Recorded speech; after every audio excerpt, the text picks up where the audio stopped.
Hey folks, Kevin Vistison here, host of the Deer Hunter podcast. With deer seasons all around the country rapidly approaching and about to kick off, we feel it's appropriate now to release our hunt series that we filmed last year. I just want to take a minute here to talk about a few things, familiarize you, the viewing audience, our community, with some faces and some names that you'll be seeing quite frequently. Over the course of years, we've worked to assemble a team of guys that we can all work side by side to leave our footprint of hunting and outdoors on this next up and coming generation. We have a little bit of an uphill battle with the video game culture and the vlogging culture and the electronic culture. I don't blame the kids. It's technological advance that no one could have predicted. But we need some guidance to get young people in the great outdoors. And I think for myself personally, I can speak honestly, that's been very impactful for me all through my life, to be able to go to the woods, to hunt, relax, and essentially blend in with the pace of the natural world. Very good for my mental health, and I think a lot of people that participate in this activity would agree. So I've worked hard all morning to find somewhere quiet to record this, and it was a good reminder to me that things are getting busier constantly. It's harder to find quiet places, and we want to make sure that the next generation and the generation after that have some of that opportunity, if not the same or better. So with that said, we're going to start to showcase how we live this lifestyle and share it with the people that want to come along for the ride and see how it impacts our lives and our families, and decide if it's maybe something ultimately that they want to participate in actively. So, huge thank you to the team. Byron Horton. Byron oversees all the video production, all the production. He's basically the guy that runs the show and puts the final production to you, the viewing audience. Nothing would happen without him. Huge thank you also to my wife, Shannon.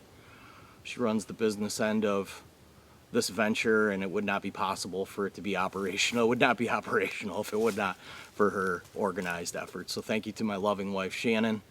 Joseph, the Boogeyman Alara. All these guys are 10 out of 10 representatives of our lifestyle and our community. It's why they're on our team.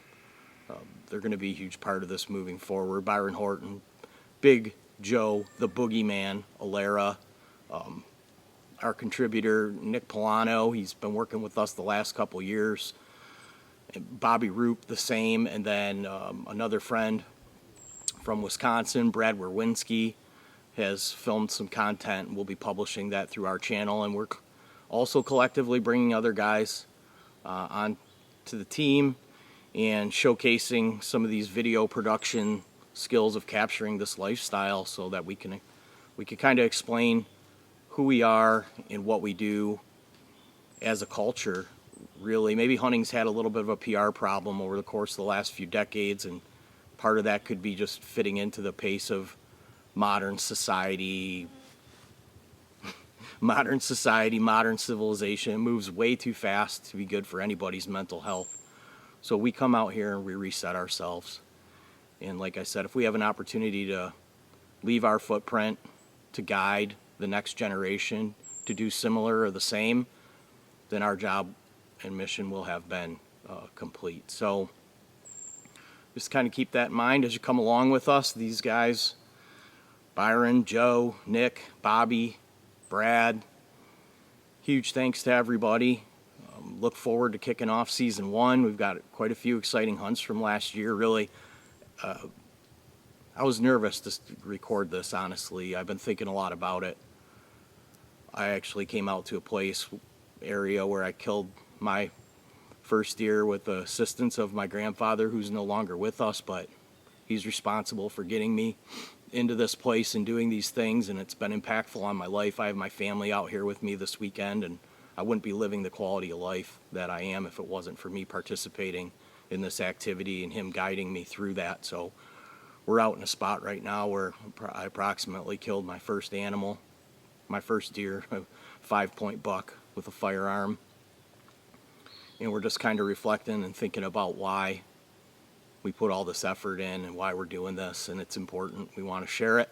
We thank everybody thank you all for being here, for the continued support. Enjoy season 1. many more years of Deer Hunter podcast to come. Thank you to you, the viewing audience. Foremost, we could not do this week in, week out if it was not from the support from viewers like you. So enjoy the show, everyone. Thank you for being here. Let's go deer hunting.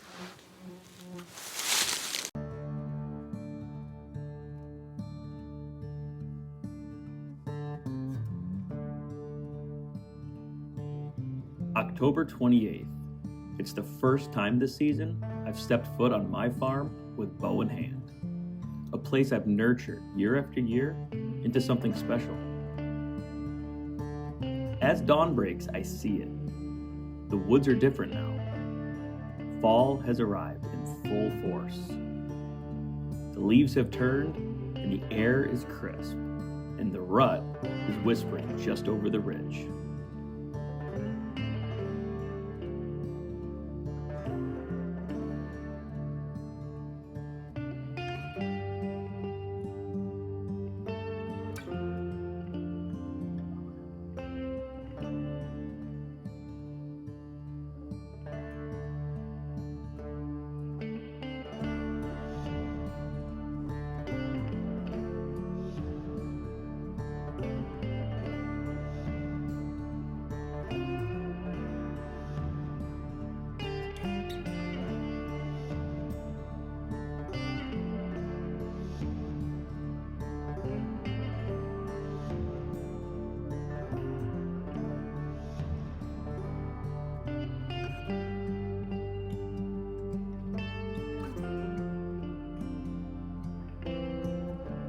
I've positioned myself in a known rut travel corridor, a narrow saddle that bucks love to cruise this time of year.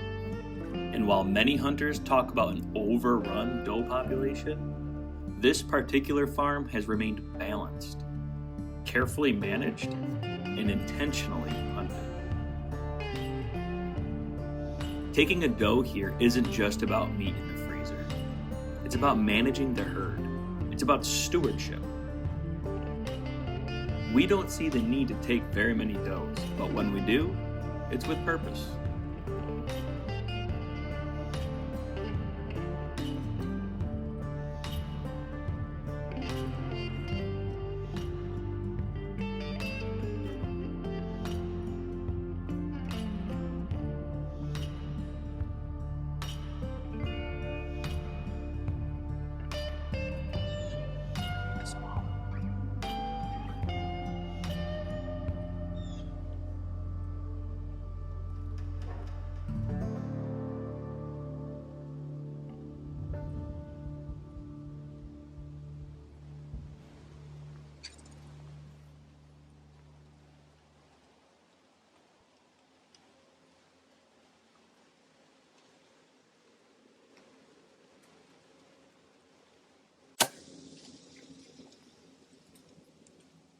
She ducked the arrow.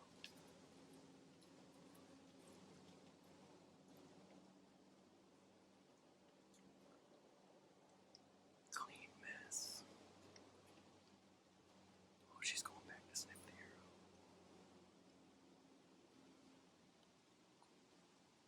She's looking for it. Let me grab another one.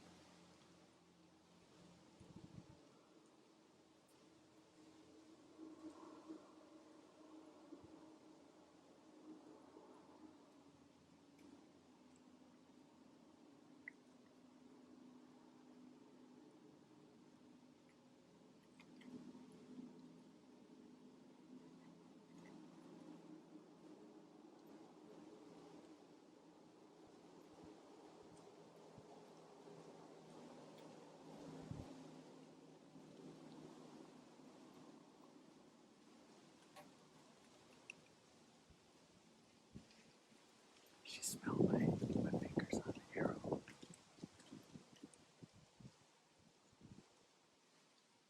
Guess that wasn't meant to be. I'm still shaking even though I missed the doe.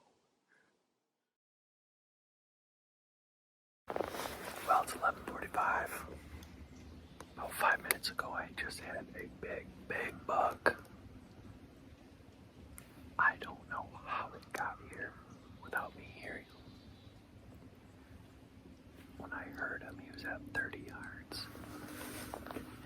blocks here behind me.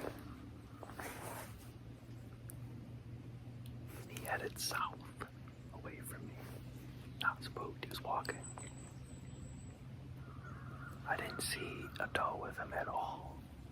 By the time he got to the other side of this little creek here, this spring, swamp, there was 2 does. And he just followed them right on out of here. If I was sitting in the tree I set up yesterday morning, or the tree I sat in yesterday afternoon, the wind would have hurt me though.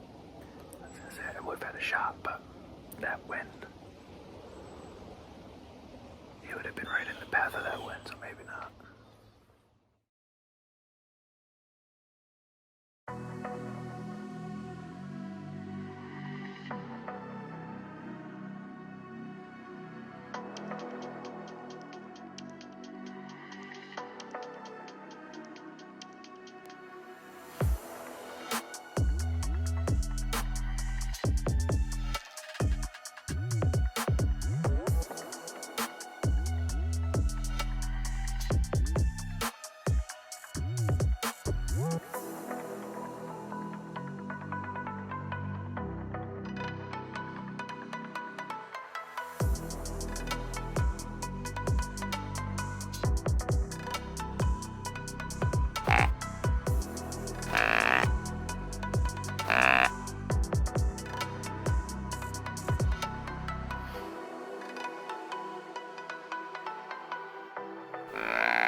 Alright, we've got about 30 minutes left of shooting light. It's been a pretty slow afternoon, but at about 5:45, I had a 6-point come walking parallel to me along this thicket, pop out. Shortly behind him was a giant buck. Big buck. And as soon as he got out of that thicket with the south wind, something caught his attention, and he turned and he came right by me at 32 yards. I just didn't have the ability to film him and grab my bow. Scratch that. Film him and shoot him. I did grab my bow. He ended up getting by me to a point where I couldn't shoot. He made it a rub. And then a doe squirted out of that thicket he went into. Right behind her came him, and they just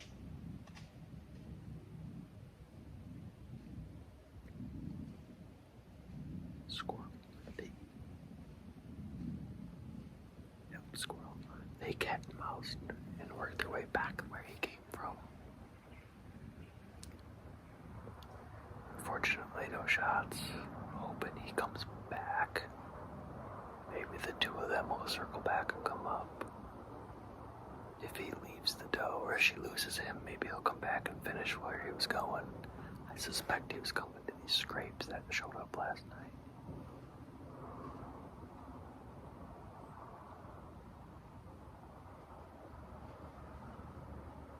Either way, it's been a really good trip.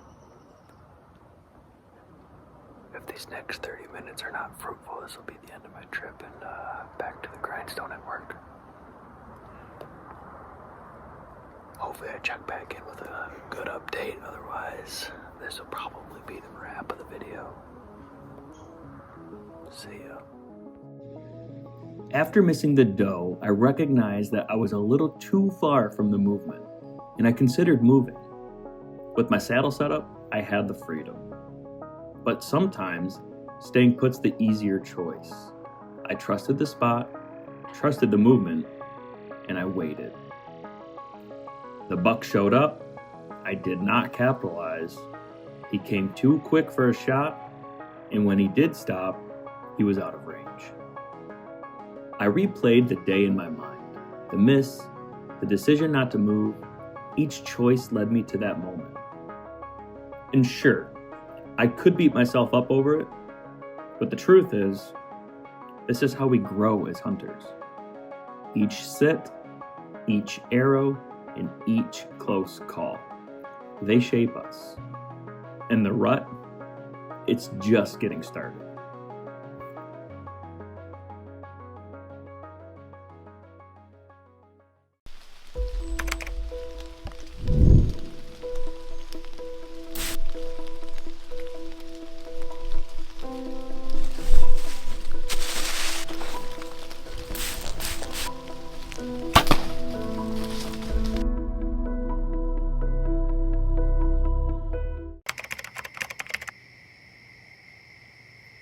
Rut camp.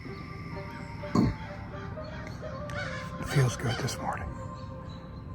Damn crows going crazy. Feels good this morning. I'm on the edge of a thicket. Like right on the edge. So I got some hardwoods and it's like some oaks and I got this thicket right here.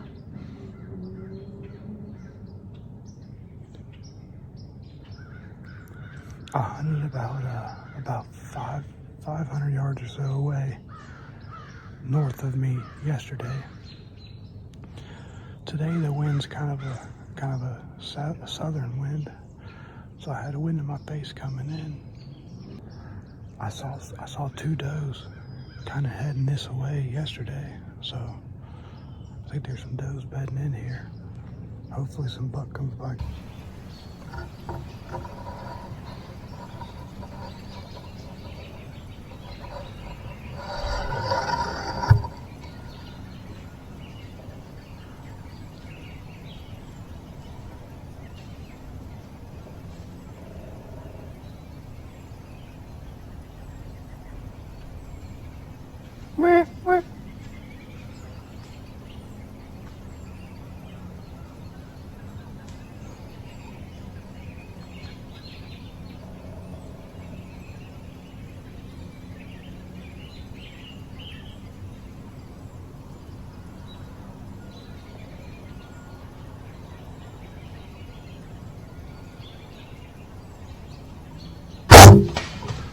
Let's go. Let's go. I think I got him. Oh yeah, he's down. Oh my God, he's going down right there. Oh my God. Oh my God.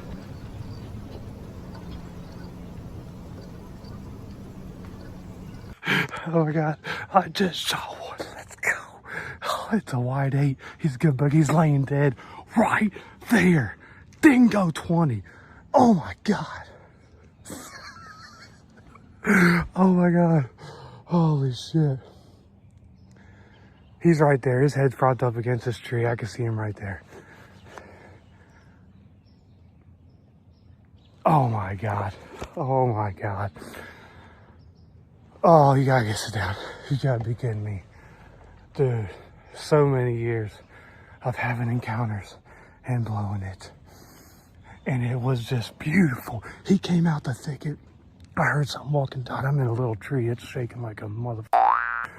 Dude, he came out the thicket 55 yards and worked his way up the hill. I let him get a little bit away, and then I grunted.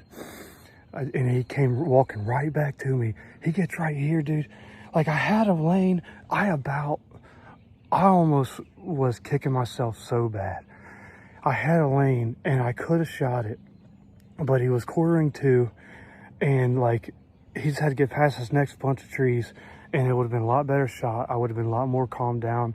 It was a bigger lane. I wouldn't have had to stop him perfectly. So I was like, just take a few more steps. And then he caught something.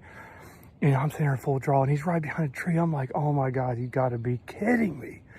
And then he kind of turns and he starts to walk off, and I go, man, and I made a little bitch sound, but it worked, and he stopped.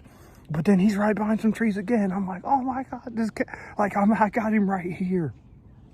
And then he starts to take a couple more steps, and I lean way over, and I'm like, so I'm full draw, and I'm like leaned up against a tree like this and reaching around this other bunch of trees, and I put the 30 on him, and I smoked him. Let's go. Boom. Boom. We're dragging him out. 2024, baby. Let's go. Nice buck. Ooh, I was a little bit worried about ground trinkets, but he's good. He's probably bigger than I thought. Dude, that's a nice deer, man. Jeez Louise. I know how to show you guys. That's gonna be a wall hanger there, buddy. Whew. I knew he was wide, but God. Ooh, man.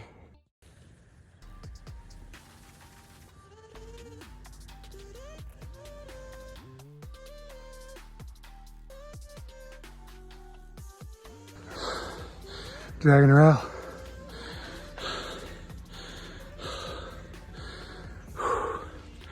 Getting heavy.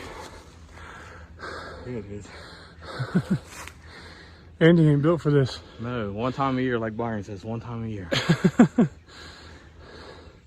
We're a pretty good chunk of the way now, though. I think it's Yeah, I was saying Couple- 10 years ago, you guys would do this with you ride for it, you know what I mean? yeah.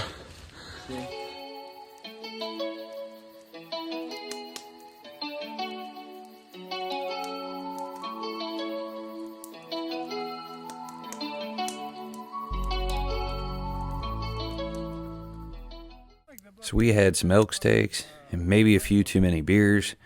Definitely hunted the next morning a little bit hungover, but sometimes you gotta do that when your friend shoots a buck.